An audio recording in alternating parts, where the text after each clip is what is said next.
Assalamualaikum warahmatullahi wabarakatuh. Halo teman-teman semuanya, para pejuang CPNS. Baiklah, dalam video kali ini kita akan membahas mengenai dasar-dasar atau basic ya dalam menjawab soal TIU CPNS tentang soal perhitungan ya. Tentu saja dengan tidak adanya dasar yang kita miliki, maka kita akan sangat kesusahan dalam menjawab soal tersebut karena sudah banyak contoh ya di luar sana, apalagi mungkin teman-teman yang baru nonton pasti atau pernah melakukan tes CPNS dan merasakan betapa sulitnya soal TIU CPNS yang berkaitan dengan perhitungan ketika kita tidak memiliki dasar matematika ya atau dasar perhitungan ya teman-teman ya. Nah, di sini video kali ini kita akan membahas ya secara tuntas ya, dimana kita sudah susun di sini untuk daftar isinya ya. Ada bilangan bulat, kedua operasi pemangkatan, kemudian seterusnya operasi bilangan pecahan, kemudian faktorisasi bentuk aljabar dan persamaan dan pertidaksamaan. Nah, di sini tentu saja kita akan membahas pertama-tama terlebih dahulu yaitu bilangan bulat ya. Jadi untuk pembahasan selanjutnya teman-teman bisa saksikan di video selanjutnya ya. Tapi sebelum itu buat teman-teman semuanya, kita masuk ya di bilangan bulat. Jangan lupa untuk like, share, dan follow channel saya. Nah, tentu saja teman-teman pasti sudah tidak asing lagi mendengar kata bilangan bulat ya. Yang dimana tentu saja bilangan bulat itu adalah bilangan yang bukan pecahan dan yang bukan desimal ya. Jadi dia bukan bilangan pecahan dan bukan bilangan desimal atau persen ya, bukan ya. Nah, bilangan bulat itu selalu kita definisikan sebagai angka ya. Bisa dalam bentuk semisal minus 10 ya. Ini terserah ya, intinya angka ya. Jadi 1, 2, 3, 4, 5, 6, 7 dan seterusnya. Bahkan ketika dia diberikan minus 100 ya, kemudian minus 99, maka tetap saja itu disebut sebagai bilangan bulat ya. Nah, di sini untuk bilangan bulat itu dia terdapat yang nantinya akan memiliki atau terpengaruh oleh adanya operasi campuran ya. Yang mana itu operasi campuran? Operasi campuran itu terdiri dari yang namanya operasi penjumlahan, kemudian ada operasi pengurangan, kemudian ada operasi perkalian, kemudian ada operasi pembagian dan juga ada tanda khusus ya yang harus kita cermati baik-baik. Kalau dia ada angka atau bilangan bulat, letaknya berada di tanda kurung ya. Nah, ini teman-teman harus memahami dengan baik. Nah, untuk triknya teman-teman ya, dalam untuk basic pertama yang teman-teman harus ketahui, di mana ketika mengerjakan soal TIU CPNS atau soal hitungan, ketika ada angka yang berada di dalam tanda kurung, maka pertama-tama kerjakan terlebih dahulu operasi yang terdapat di dalam tanda kurung ya.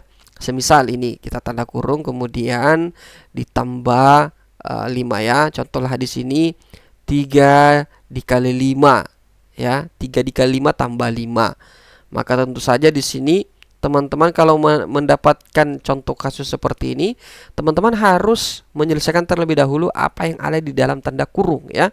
Berarti kalau 3 kali 5 itu 15. Kemudian tambah 5, maka hasilnya adalah 20.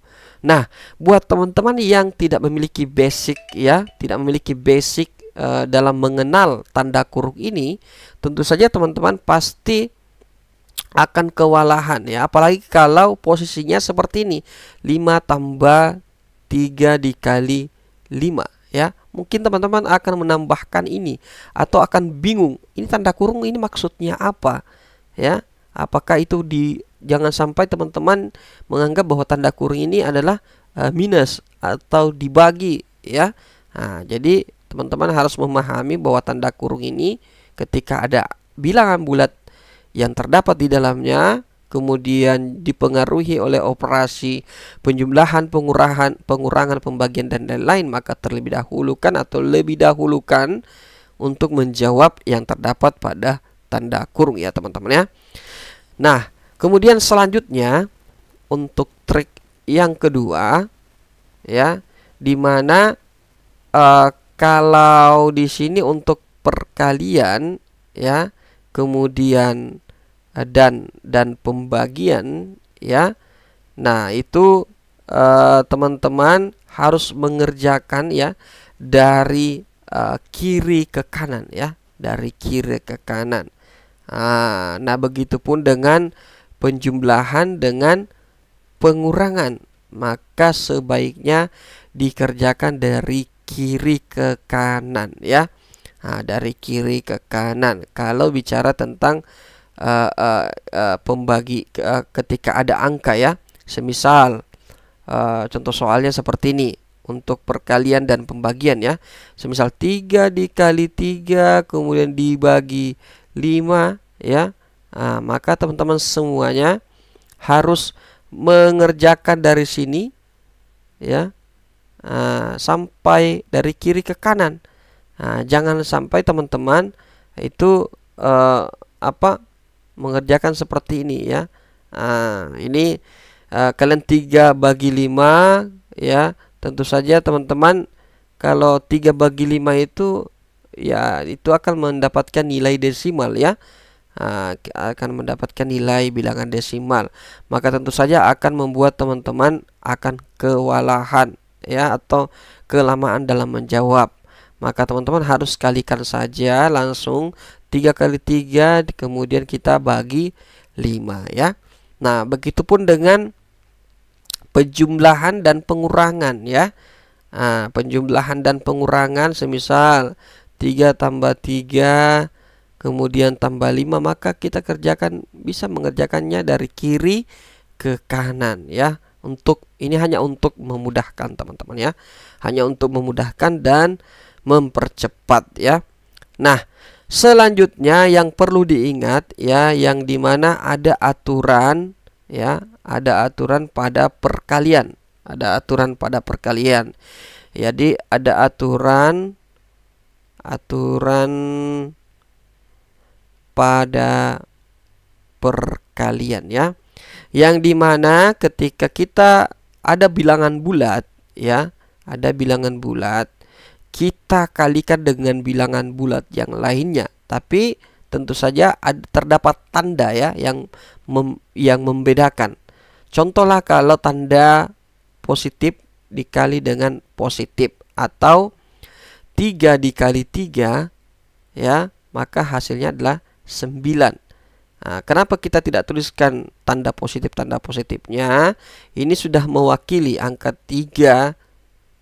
Tentu saja yang seperti ini ya, 3 itu sudah mewakili sama dengan positif 3. Jadi tidak usah lagi dituliskan tanda positifnya ya. Nah, jadi kalau positif dikali positif, maka hasilnya akan positif juga ya. Tidak mungkin 3 kali 3 itu minus 9. Tidak mungkin.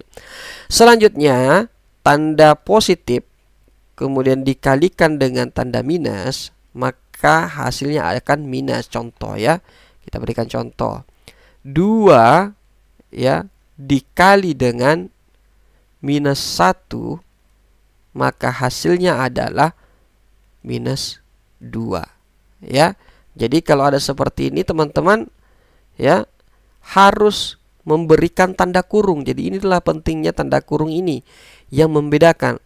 Coba seandainya teman-teman tidak memberikan tanda kurung, maka kalian akan bingung. Kalian anggap ini sebagai X atau 2X kurang 1 ya. Nah, tentu saja tanda kurung ini punya fungsi ya. Nah, jadi 2 kali minus 1 sama dengan minus, seperti aturan perkalian yang ada di sini ya. Kemudian selanjutnya, tanda minus kita kalikan dengan tanda positif. Nah, semisal minus 1 kita kali dengan 2. Nah, ini hasilnya sama saja, sama-sama negatif ya. Ini minus 2, ini juga minus 2 ya. Nah, selanjutnya aturan yang keempat ya. Pada aturan yang keempat ini yaitu tanda minus dikali dengan minus, atau contohnya minus 2 dikali dengan minus 1. Nah, ini maksudnya berarti ini tandanya ini masing-masing ada tanda minus ya. Nah, kalau sudah seperti ini, teman-teman harus menilainya bahwa minus dikali minus itu sama dengan positif ya. Minus kali minus sama dengan positif. Nah, jadi seperti itu untuk aturan mengenai perkalian ya. Nah, selanjutnya bagaimana dengan aturan pada pembagian ya. Nah, teman-teman tentu saja pasti menemukan ketika ada minus dibagi dengan positif ya. Atau contoh ya, kita berikan contoh di sini. Kita ini ya. Oke, kita buat kolom baru saja dulu ya. Lembaran baru. Nah, di sini untuk operasi pada aturan pada pembagian ya, aturan pada pembagian. Tentu saja teman-teman pasti pernah mendapatkan seperti ini. Minus 9 dibagi 3 ya. Nah, ini teman-teman yang tidak memahami aturan dasar seperti ini, maka teman-teman bisa saja menuliskan ya 9 bagi 3 itu sama dengan 3 ya. Nah, ini ada aturannya teman-teman ya, tidak sesimpel itu dan tidak selangsung itu ya. Ada aturannya yang dimana seperti tadi perkalian, kalau ada angka yang memiliki tanda positif dibagi dengan yang memiliki tanda positif, ini maksudnya bukan minus ya. Nah, semisal ini 3, ini tidak usah lagi, jadi saya tidak usah jelaskan lagi bahwa ini harus dituliskan tanda positif ya, tidak usah dijelaskan, tidak usah dituliskan ya. Nah, maka hasilnya adalah positif. Kemudian untuk positif dibagi dengan minus ya, maka hasilnya adalah minus. Contoh ya, 4 dibagi minus 2, maka hasilnya adalah minus 2. Nah, gitu ya. Kemudian selanjutnya tanda minus dibagi dengan positif, maka hasilnya akan minus. Misal begini ya, minus 4 dibagi 2, maka hasilnya adalah minus 2. Nah, kemudian minus dibagi dengan minus, nah ini baru dapat hasil positif ya. Semisal minus 4 dibagi dengan minus 2, maka hasilnya adalah 2 atau positif 2 ya. Nah, jadi teman-teman ya, untuk simpelnya sebaiknya tidak usah tuliskan tanda positifnya ya, cukup ditulis angka 2. Nah, baiklah teman-teman semuanya, seperti itu untuk penyelesaian ya, atau dasar mengenai ketika kita mendapatkan perkalian yang dimana pada angka tersebut, pada bilangan bulat tersebut memiliki perbedaan tanda ya. Oke, selanjutnya di sini kita akan membahas mengenai sifat yang berlaku pada operasi penjumlahan ya. Nah, tapi ini kita akan bahas di video selanjutnya. Jadi buat teman-teman semuanya tetap stay di channel kami. Jangan lupa untuk like, share, dan follow channel saya. Assalamualaikum warahmatullahi wabarakatuh.